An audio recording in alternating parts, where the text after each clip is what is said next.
Chegando o dia de Pentecoste, estavam todos reunidos num só lugar.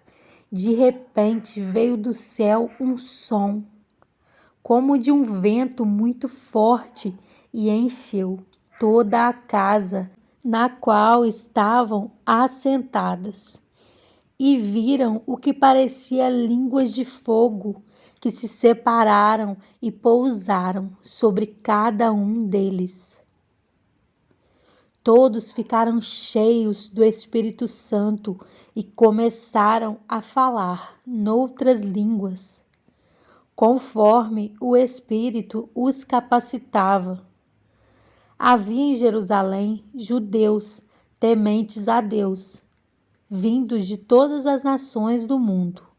Ouvindo-se este som, ajuntou-se uma multidão que ficou perplexa, pois cada um os ouvia falar em sua própria língua.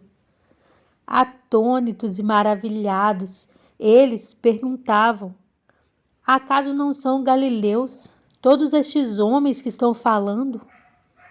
Então, como os ouvimos, cada um de nós em nossa própria língua materna?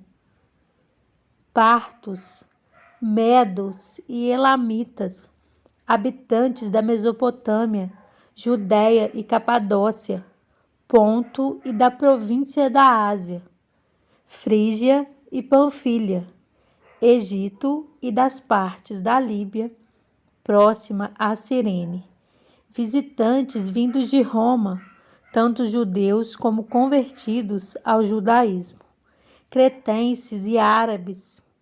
Nós os ouvimos declarar as maravilhas de Deus em nossa própria língua.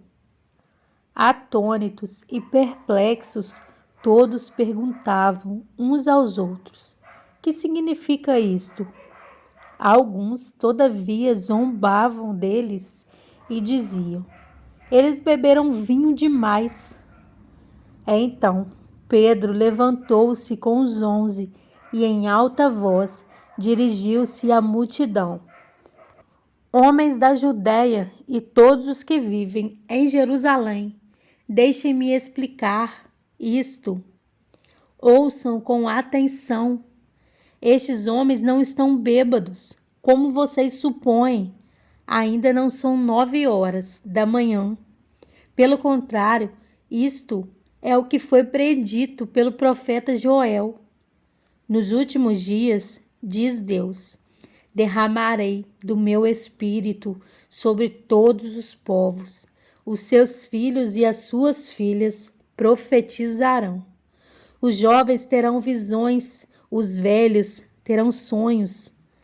Sobre os meus servos e as minhas servas derramarei do meu espírito naqueles dias, e eles profetizarão.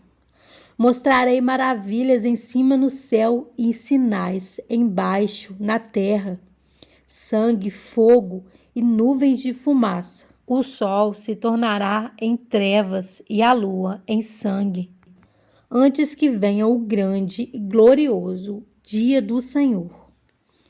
E todo aquele que invocar o nome do Senhor será salvo.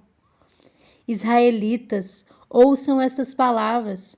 Jesus de Nazaré foi aprovado por Deus diante de vocês por meio de milagres, maravilhas e sinais que Deus fez entre vocês por intermédio dele, como vocês mesmos sabem.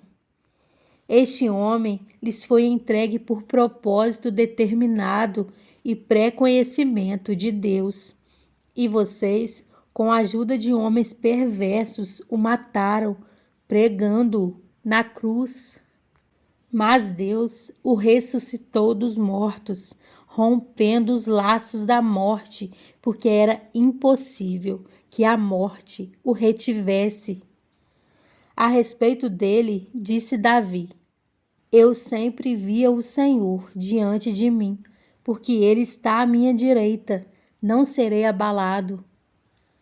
Por isso o meu coração está alegre e a minha língua exulta. O meu corpo também repousará em esperança, porque tu não me abandonarás no sepulcro, nem permitirá que o teu santo sofra decomposição.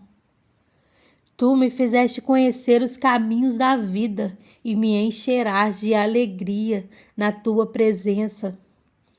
Irmãos, posso dizer-lhes com franqueza que o patriarca Davi morreu e foi sepultado, e o seu túmulo está entre nós até o dia de hoje. Mas ele era profeta e sabia que Deus lhe prometera sobre juramento que colocaria um dos seus descendentes em seu trono. Provendo isso, falou da ressurreição do Cristo, que não foi abandonado no sepulcro e cujo corpo não sofreu decomposição. Deus ressuscitou este Jesus e todos nós somos testemunhas deste fato. Exaltado à direita de Deus, ele recebeu do Pai o Espírito Santo prometido e derramou o que vocês agora veem e ouvem.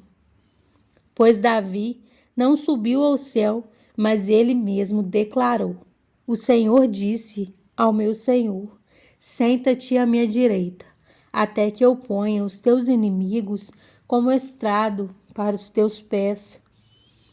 Portanto, que todo Israel fique certo disto: este Jesus, a quem vocês crucificaram, Deus o fez Senhor e Cristo. Quando ouviram isso, os seus corações ficaram aflitos, e eles perguntaram a Pedro e aos outros apóstolos: Irmãos, que faremos?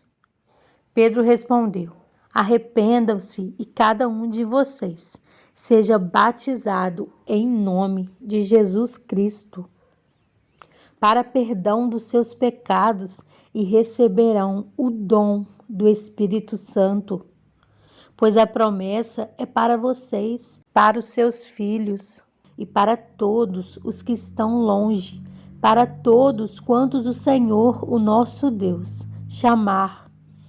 Com muitas outras palavras, os advertia e insistia com eles: salvem-se desta geração corrompida. Os que aceitaram a mensagem foram batizados e naquele dia houve um acréscimo de cerca de 3.000 pessoas. Eles se dedicavam ao ensino dos apóstolos e à comunhão, ao partir do pão e às orações. Todos estavam cheios de temor e muitas maravilhas e sinais eram feitos pelos apóstolos. Todos os que criam mantinham-se unidos e tinham tudo em comum. Vendendo suas propriedades e bens, distribuíam a cada um, conforme a sua necessidade.